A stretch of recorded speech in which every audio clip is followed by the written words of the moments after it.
Hello, ఈరోజైతే Sunday స్పెషల్గా fish masala fry, eggs fry అని చేయబోతున్నాను. అది ఎలాగో చూసేద్దాం.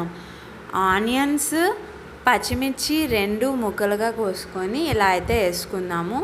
తర్వాత కొంచెం కరివేపాకు వేసుకొని అల్లం వెల్లుల్లిపాయ పేస్ట్ వేసుకొని బాగా వేగనిద్దాము. బాగా వేగిన తర్వాత ముందుగా కడిగి పెట్టుకొని ఉంచుకున్న ఆ ఫిష్ లోపల ఉండే శనని పసుపు వేసి బాగా కడిగిన తర్వాత దాన్ని అయితే వేసేసుకొని బాగా కలుపుకోక ముందే ఉప్పు 1 టీ స్పూన్ ఉప్పు వేసుకొని కారం 2-3 స్పూన్స్ వేసుకుందాం.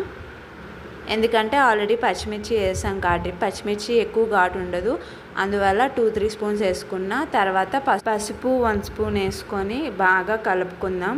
ఇలా బాగా కలిపిన తర్వాత ఒక 5 నిమిషాల పాటు మూత పెట్టుకొని సిమ్లో పెట్టుకొని 5 నిమిషాల పాటు ఉంచుకుందాం. 5 నిమిషాలు మూత తీసిన తర్వాత ఇలా అయితే వీడియోలో చూపించినట్టుగా అవుతుంది. చూడండి, దాంట్లో కొంచెం గరం మసాలా ఉంటే గరం మసాలా పొడి, కరివేపాకు పొడి ఉంటే కరివేపాకు పొడి, ఏ పొడి ఉంటే ఆ పొడి వేసుకొని బాగా కలిపిన తర్వాత నేనైతే లాస్ట్లో దించే ముందు స్ప్రింగ్ ఆనియన్స్ అయితే వేసుకుంటున్నాను.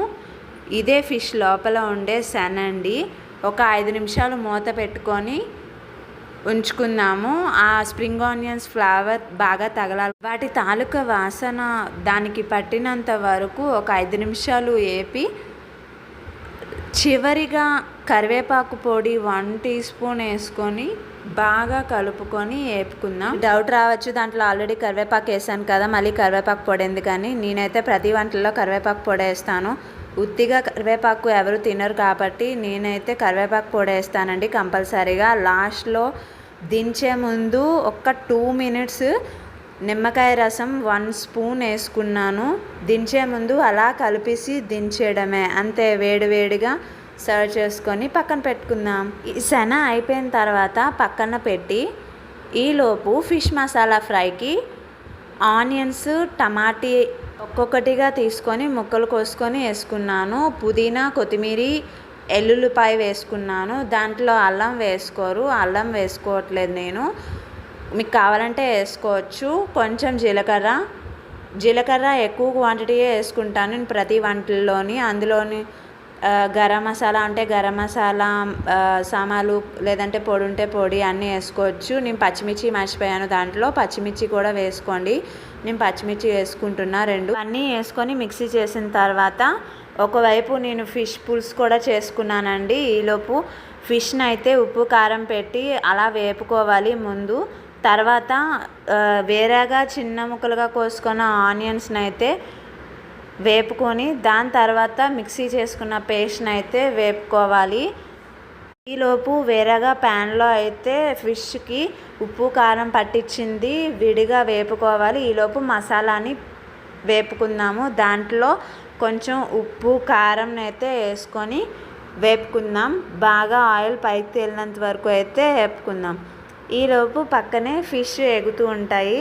ఆయిల్ అయితే పైకి తేలినంత వరకు అయితే వచ్చేసిందండి. అలా కొంచెం పేస్ట్ మసాలా అయితే వచ్చేసింది. ఆ పక్కన వేపుకున్న ఆ ఫిష్ని అయితే ఆ మసాలాలో బాగా ఎక్కినంత వరకు, ఆ చేపలకి బాగా ఎక్కినంత వరకు ఒక 2-3 మినిట్స్ అలా వేపుకోవాలి అంటే ఆ మసాలా ముద్దకి ముందుగానే పైన కొంచెం వాటర్ చిలకరించి, ఎక్కువ వాటర్ వద్దండి, కొంచెం వాటర్ చిలకరించి ఒక 5 నిమిషాల పాటు మూత పెట్టి ఉంచండి. దాని తర్వాత రివర్స్లో అటు ఇటు తిప్పుకొని వేగిన తర్వాత అంతే అండి, వేడిగా ఫిష్ మసాలా ఫ్రై అయితే రెడీ అయిపోయింది. దాంతోపాటు శన కూడా రెడీ అయిపోయింది. నేను చేపల పులుసు ఆల్రెడీ లాస్ట్ వీడియోలో అయితే పెట్టాను, అది నార్మల్గా చేసిన ఫిష్ పులుసు. నేను ఈరోజు ఏంటంటే కొంచెం వెరైటీగా చేశాను, కానీ అది టేస్ట్ ఎలా ఉంటుందా అనేది తెలియదు కాబట్టి నేనైతే ముందు ట్రై చేసిన తర్వాత వీడియో అయితే చేద్దామని నేను ఇప్పుడు వీడియో చేయలేదు. ఫిష్ పులుసు అయితే చాలా బాగా వచ్చింది, అది నెక్స్ట్ వీడియోలో కావాలంటే మీకు చెప్తాను. ఇది ప్రెజెంట్ అయితే fish masala fry, fish eggs fry ready అయిపోయింది. ఈ వీడియో కనుక మీకు నచ్చినట్లయితే ఇలాంటి మరెన్నో వీడియోస్ కోసం మా ఛానల్ని సబ్స్క్రైబ్ చేసుకోండి, కామెంట్ పెట్టండి, లైక్ చేయండి, షేర్ చేయండి.